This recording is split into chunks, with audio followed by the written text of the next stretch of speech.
welcome to Gozo! You say you wanna come over tonight. Yeah, you wanna make up and make it right. Pag ganyan yung lifeguard, magkapalulod na ng Everybody's bahay. looking for something else they can Tama na do. Euro. Try to make it worth this time.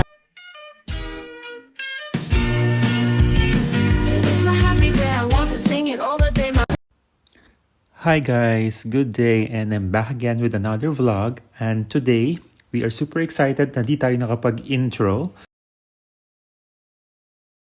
We're boarding the Lutso Cruises dito sa Slima Harbor. And today we're going to visit the island of Gozo and the famous Blue Lagoon in Malta. So here are the snippets, guys, before we arrived in Gozo. Enjoy!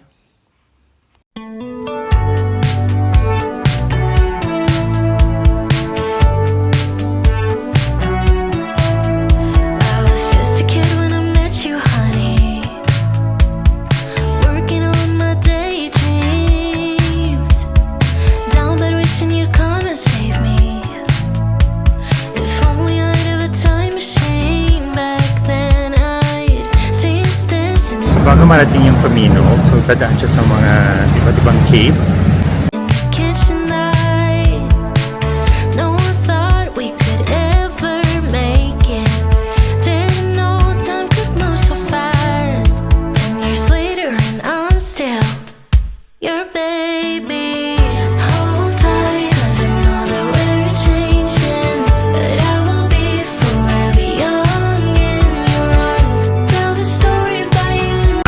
The Elephant's Head Rock exactly on the right-hand side of the Zoom in on the Elephant's Head Rock. So nakita niyo ba As you can yung notice, isang ladies and elepante? gentlemen, we are now entering into the North Camino Channel, this time separating the island rock Mukha nga siyang elepante. from Gozo. Nakita mo yung parang mapas ng elepante.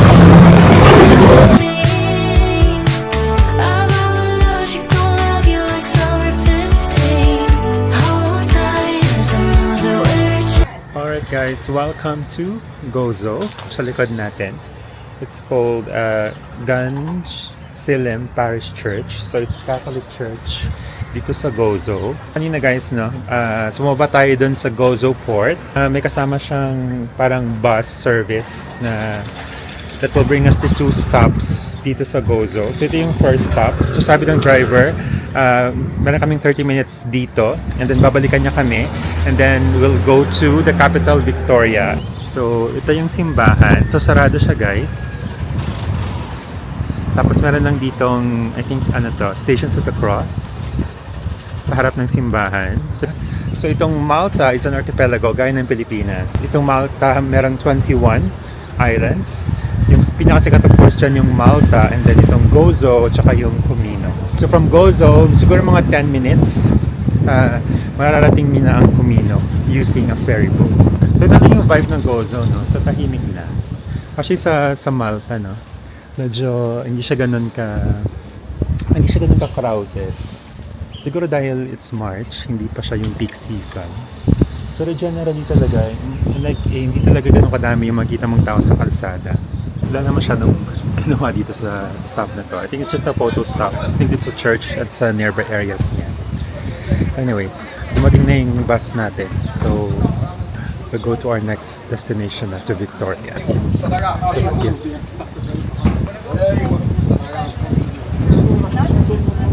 So come on guys, let's explore this area of Gozo. Actually, yung McDonald's. So, itong McDonald's sa likuran ko, ito lang yung natatanging McDonald's dito sa Gozo. So lakad lang tayo papunta dun sa Citadel. Actually, nakikita ko na siya. So malawak at malaki siya guys. So that is the Citadel. So Citadel again, in-explain sa atin ng tour guide kahapon na ang ibig sabihin niyan ay a fortified city or a fortress or a city built with walls. May Starbucks tsaka convenience store. Bila ako siguro ng soft drinks kasi parang inantok ko.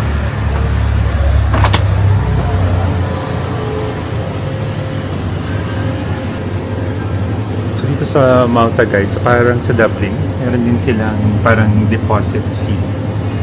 So pag bumili kayo ng ganitong mga bottles, plastic bottles, malaki maliit. So merong deposit kayong babayaran. Tapos pag binalik nyo siya sa mga machines, babalik yung deposit. So dito 10 cents. So mas mura dito actually kasi sa Dublin 15 cents yung maliit, 25 cents yung malalaki.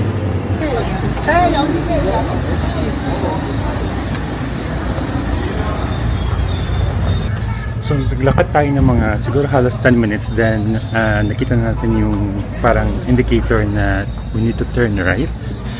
Pero heads up lang na paakyat pala siya. So, may small stairs. Paakyat. Okay guys, so ito na yung Citadella. So ito yung parang entrance niya.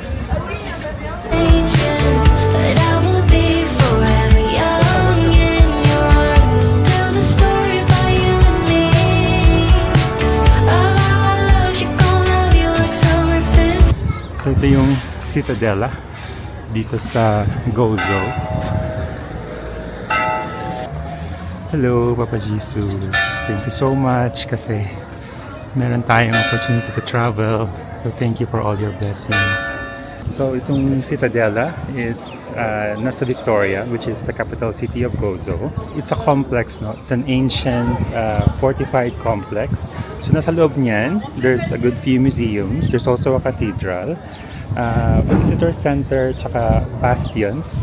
So dun sa mga bastions, it will give us 360-degree panoramic views ng buong Gozo. So that's something to look forward to. The Citadella is free to enter. Pero I think yung mga museums, you have to pay a small amount to enter those museums. I'm just catching my breath. But I think I'm okay now, so let's go inside and explore the Citadella. We were always living for the weekend. Painting pictures, you and me. Late night drives, music loud, hearts were speaking. Close the So pagpasok niyo pa lang sa gate ng Citadella, ito agad ang bubungad sa inyo. This is the Cathedral of the Assumption dito sa Gozo. So dito siya guys. So as the name suggests, it's dedicated to the Our Lady of Assumption. Pero dati daw, itong lugar na natayuan ng cathedral na to, well, there was a temple which was dedicated to the goddess Juno. So sa ngayon, itong cathedral na to, it's the seat of the Roman Catholic Diocese of Gozo. So meron actually entrance fee pag gusto niyo pumasok dito, 5 euros. And also, I think merong 4 na museums dito sa Citadella. So if you pay 5 euros, that you can access all 4 museums. So merong mga cute na alleys. Ito din maganda din siyang picture dito. And also, parang gusto ko umakyat doon sa mga ano bang tawag dyan?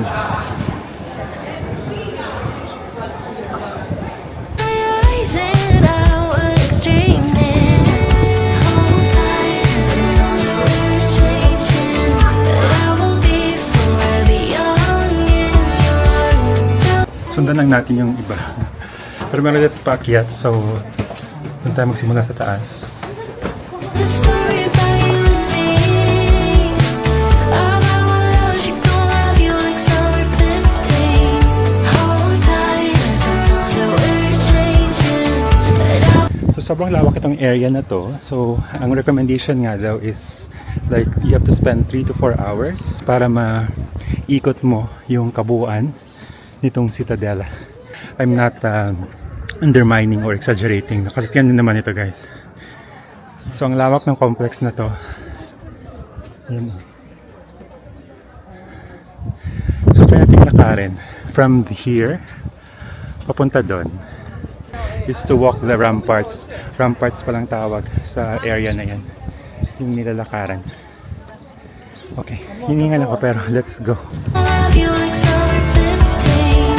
Hold tight, 'cause I know that we're changing. But I will be forever young in your medyo makitid lang siya. Kasya naman dalawang tao, pero kailangan mong gumanon, mag side view konti para di tayo bumangga sa ibang mga bumisita dito. Grabe guys, no? Ang lawak. So sa area na to guys, so makikita niyo yung St. Joseph Chapel, Grand Castellar Historic House, saka yung medieval arches. So, ito yun sila. Yung dome dito, no? Ang ganda lang. Few stairs pa baba. So, eto guys, no? Parang sa garote. Diba? So, this is the old prison. Kaso may bayad din ata. Pagpapasok ka, 6 euros. So, di bali na. I think that's it guys. Hindi ako masyado nakapag-vlog dito kasi nag-picture-picture din tayo. Tsaka limited yung oras. So, hindi kailangan natin bumalik sa pick-up point natin para di tayo maiwan ng ating tour.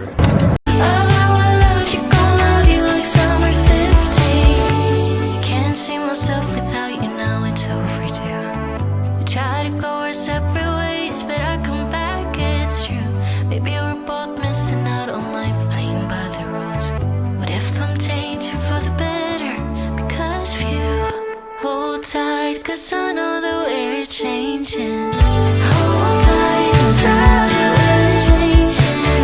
That I will be forever young in your arms. Tell the story about you and me. So our boat has made a complete stop dito sa parang jetty port ng Blue Lagoon. So look at yung paligid ko. Ang daming mga boat tours. So sabi ng captain dito ng boat na to, so the boat will stay here. Kung ayaw nyo pumunta sa lagoon, okay lang din naman, you can stay here. Tapos meron daw dito parang water slide. And actually yung slide. So pwede kayo mag-slide, papunta din sa tubig. So pwede pong mag-swimming dito sa Blue Lagoon. Libre lang po mag-swimming din sa Blue Lagoon.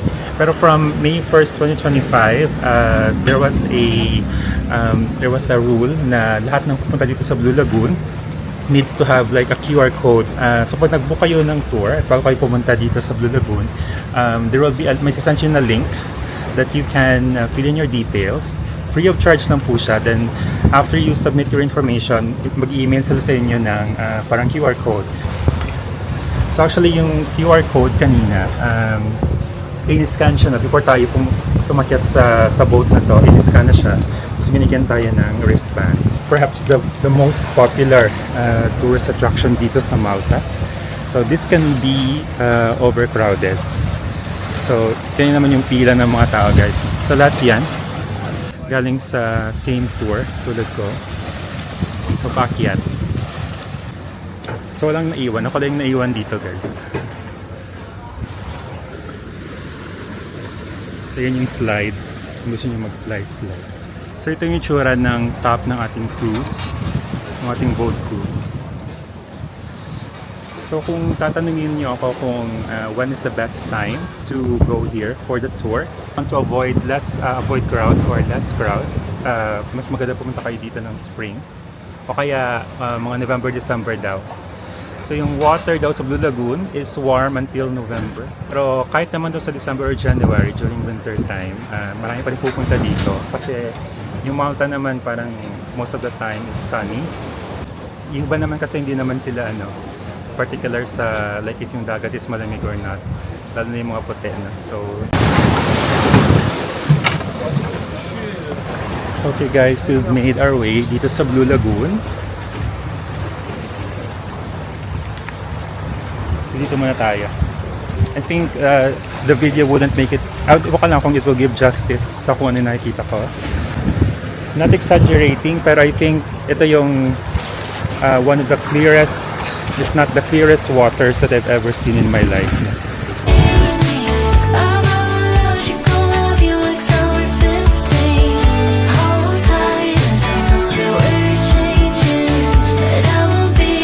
Alright guys, welcome to the Blue Lagoon. This is a wide pool or body of water sa pagitan ng island of Comino tsaka isang maliit na isla called Cominito. So ano ba mga activities na pwedeng gawin dito sa area na to? Pinakauna dyan is swimming. You can also do snorkeling. Or tingnan nyo yung ginagawa ng dalawang yan. You can also do sunbathing. Di ba? Of course, there's a lot of food stalls here. You can also explore the area. Yung nasa taas. You can go walk around the area. Yung dalawang to. Sunbathing kung sunbathing. Diba? Itong Blue Lagoon guys, so it's mostly rocky. Pero meron ding areas na sandy naman. So meron daw isang kuweba dito na pag pumunta kayo doon, na pumasok, meron lagusan papunta sa isang hidden sandy beach. So meron lang hagdan dito guys. Gusto nyo umakyat sa taas. So let's explore this area muna ng Blue Lagoon. Dito tayo magsiswimming. So, ikot-ikot lang tayo dito.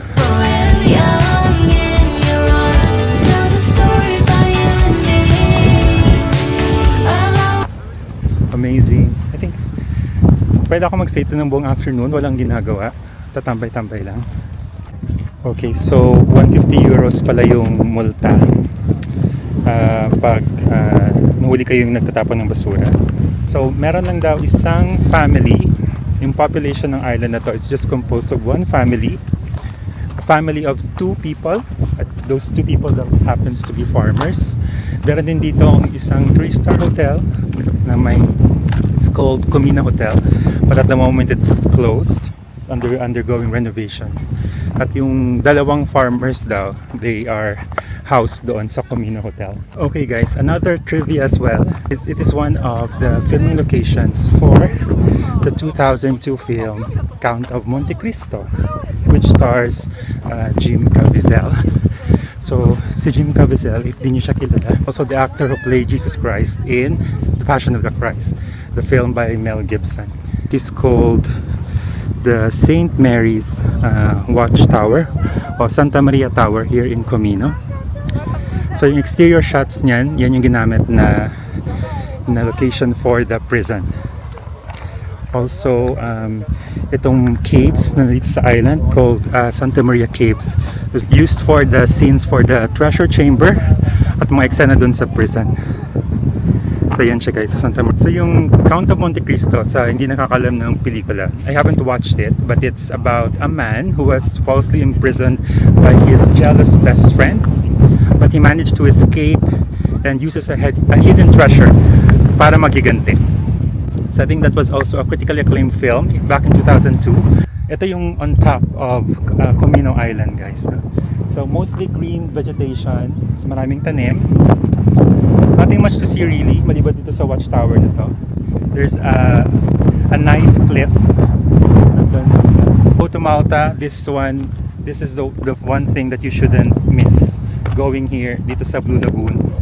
Kasi ito talaga yung parang pinaka-highlight or pinaka-popular na tourist activity dito sa Malta. Parang gusto ko magpa-picture dito sa watchtower tsaka itong cliff. Hanap tayo ng magandang angulo. So, baba na tayo guys, pero daan tayo doon sa mga food stalls, no? Tingnan natin kung ano yung mga food options na meron dito.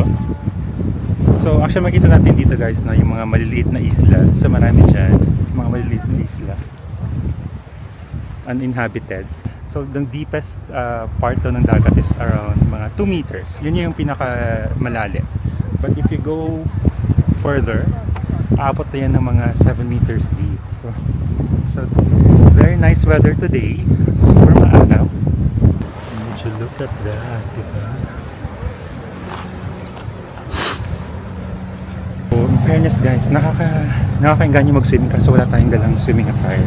So, wala. No chance at all. Nakakainggit. So, parang merong small sandy beach ako nakikita. So, ayun, may mga lumalangoy dyan. Diba? Tapos, ito yun guys, yung area na sinasabi ko sa inyo. So, parang may small na meron lang small sandbar. Tapos meron ding mga, ano bang tawag dyan? Yung parang mga, ano bang tawag dyan? Beach bed? Ang tawag dyan, sorry. So merong limited so merong mga few parang gusto niyo mag-sunbathing ba, yung tawag sa ganyan. So imagine niyo sa summer, no?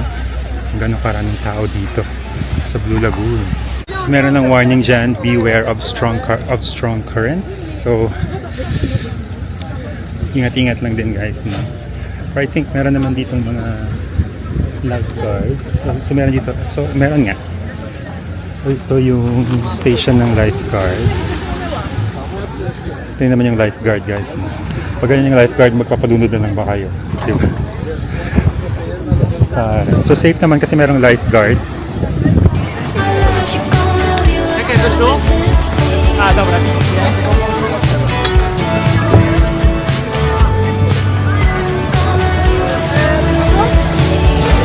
Ba't iba bumaba just to see and feel kung ano yung beach dito sa Blue Lagoon.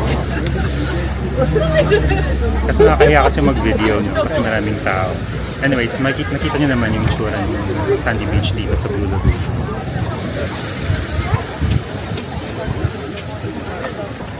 Itong pinya na to with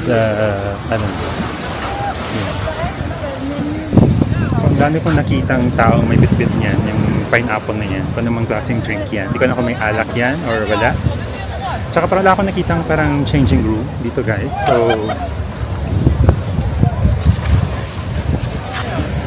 So yun ang yung sinasabi ko guys, na pag nag-swimming kayo dito, ingat-ingat lang kasi nga, lalo na pag nag-snorkel kayo na we are underwater, hindi nyo alam na meron na palang bangka sa taas nyo, no? So kanina merong nag-snorkel yun si Kuya. Buti na sinisagawa na siya ng mga boatsmen na merong darating na boat. So fairness naman, nakaiwas disgrasya si Kuya. So keep that in mind kung pumunta kayo dito at gusto nyo mag-snorkel. Dito naman sa Blue Lagoon, in fairness, no, kompleto na siya. May souvenir shops saka mga food stalls. So,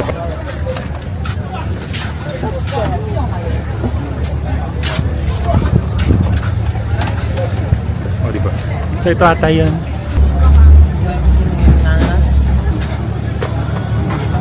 So ibang bumili tayo. Pinakulada pala siya guys. 8 euros. You only accept cash na. Yes, this is your mission. Money. Good.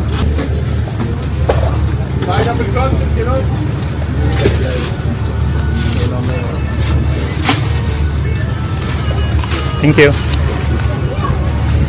Before me the cigarettes and hila. Okay guys, so sumasabay tayo sa trend. Bumili rin tayo ng pinakulada. This is the pinacolada. So 8 euros if it's non-alcoholic, 10 euros if it says alcohol.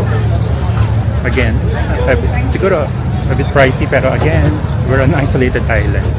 So not too bad na rin. We have to accept yung ito mga presyuhan. So again guys, ang daming mga food trucks dito, no?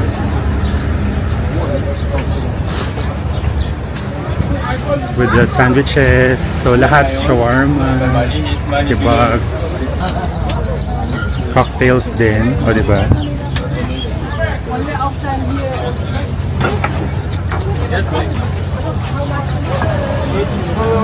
Ito yung pineapple.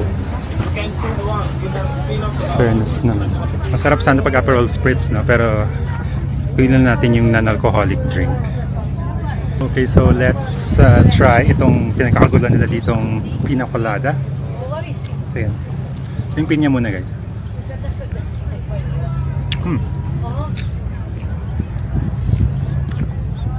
Well, obviously this is fresh fruit, so dun pa lang, goods na. Try na lang natin yung mismong pinacolada.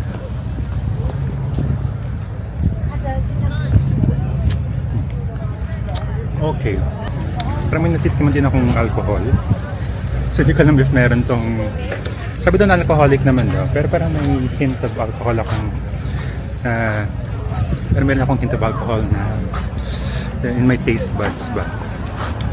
Okay. 80 euros. So sulitin natin. palang toilet dito. Yun sa taas guys, may toilet. It's good to know na meron dito. So nakikita yung mga ambulance dun sa taas. Tapos ang daming siguro mga medics dito, no, na they're ready to help kung sakali meron man tayong emergency. So I think yun lang guys. This is I think the end of our stay dito sa Blue Lagoon. So meron pa tayong mga 10 minutes before bumalik sa boat. So yung boat natin dyan sa baba. Nandun yung mga ibang kasama natin. So ubusin ko lang itong pinakalada and then we'll go back to the boat.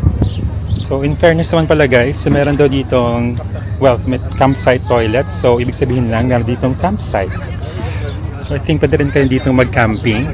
Pero hindi ko lang alam kung paano kayo, how do you go about that. In fairness naman, ang daming bins dito. Tsaka may mga workers na they look after the bins, no, make sure na walang kalat. One last view of the Blue Lagoon. And then merong grotto dito. Just sa entrance lang ng lagoon. So ayan na guys. We are going back. So these are the Crystal Caves, guys. At ito yung Crystal Lagoon.